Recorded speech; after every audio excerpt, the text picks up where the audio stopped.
list, and the latest votes say that she's at 21.3% in first place. She should be. Yeah, that's your winner right there. She's on the list. Obviously very pleased to hear that news this morning, and still curious why she wasn't initially. I still don't understand that, but very happy that she's there. She's as deserving as anyone. The 4 criteria, she crushes everything that she's done in all those areas of her life on this campus, in this community, for our sport. There's no one more deserving than Michaela Pivick for that award. I think everybody always says, our fans, they change so much, they impact so much when they're at your games and in the stands, but to see the way they responded on Twitter and actually affected change in this way, I mean, how cool is it to see how Beaver Nation kind of responded and had Michaela's back? Yeah.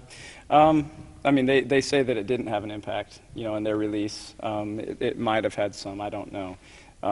For me and for Mick and for our program, I mean, it was just an incredible show of support, and it recognizes what she is and what she's meant to this university and this community, to our program, and to our sport. Like I said, throughout her career, I mean, people recognize greatness when they see it. They recognize special when they see it.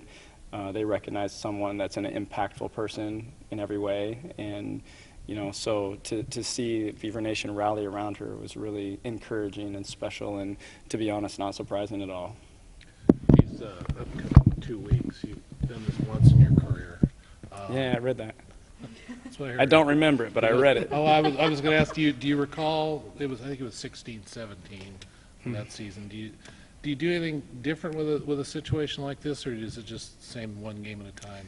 One game at a time. I mean, the interesting part of it is the short week, in the middle. So we have an extra day in the middle of the LA games, but then a short week before Stanford that following week. So definitely a challenge, for sure. So I think, every day we're trying to manage the mental aspects, the physical aspects of not only our players but our staff to be at our best and everything. And so, it's a lot by feel. How hard we go in practice, how much we do film-wise. Yeah. And so that's going to be at the forefront of my mind, is just managing, the challenges, because it's tough, certainly not only to have 4 road games, but against, such good competition. Right. You'd mentioned Sunday that you felt like, it looked like they were a little bit tired toward the end of the game. Is that just a typical what it's like 12 games into a league season, or 11 or whatever it is, or are you a little concerned at this point, just that maybe starting to wear on them a little bit, just the schedule and everything?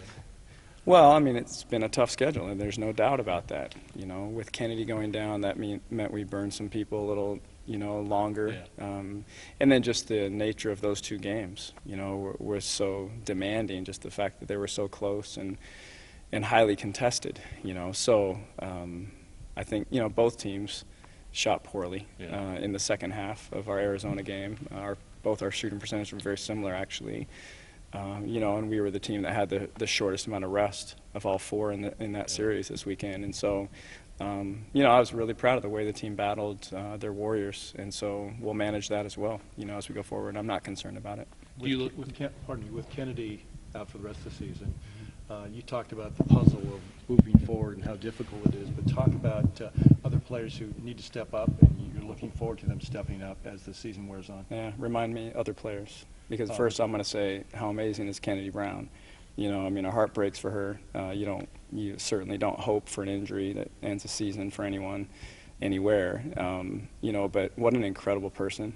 To have a year taken away from her, the rest of the year taken away from her, and then to come back, donate her hair with a smile on her face, and just be so gracious through the entire thing.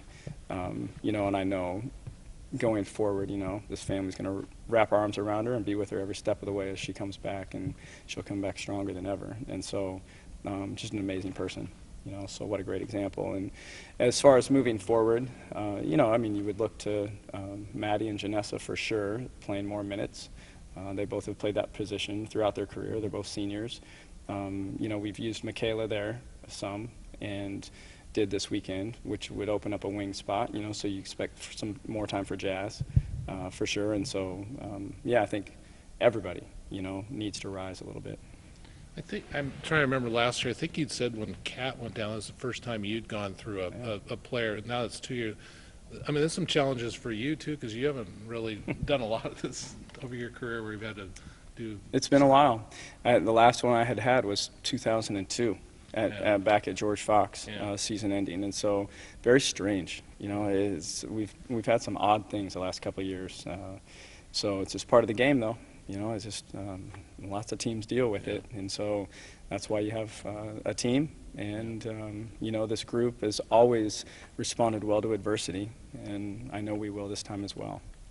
I think one person I've noticed, but the girls on the team have kind of said she's always vocal as Maddie, but you've kind of seen her step up. The Arizona game, she had, I don't know how many rebounds she had, but it seemed like she was grabbing all of them. I mean, how have you seen her kind of already kind of try to step up and help fill that void a bit? Yeah, Maddie's a warrior, you know, and she's so versatile, playing both the 4 and the 5 for us, and has a quick first step and great energy about her, and that allows her to rebound exceptionally well. She's a good low post player. Of course, we've seen that at times. We've seen that perimeter game, knocking down the occasional perimeter shot. But she's so smart, you know, and so she's somebody capable of rising into 2 roles, you know, the 4 or the 5. And so Matt is a senior. I think we're feeling that senior presence we have all year, but especially this weekend. I thought she really played well, and she'll continue to. You know, she's going to have the opportunity. Perhaps her best game as an Oregon State Beaver was last year at USC. And here comes USC Friday.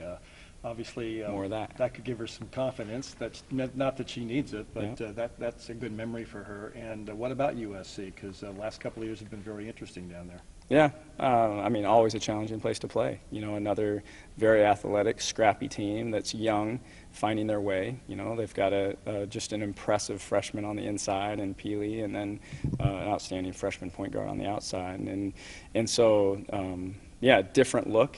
Then they had a lot of turnover in their roster, and this team looks like it's coming together. You know, they've been very competitive the last few weeks especially, and so it's always a tough test, and it's Pac-12.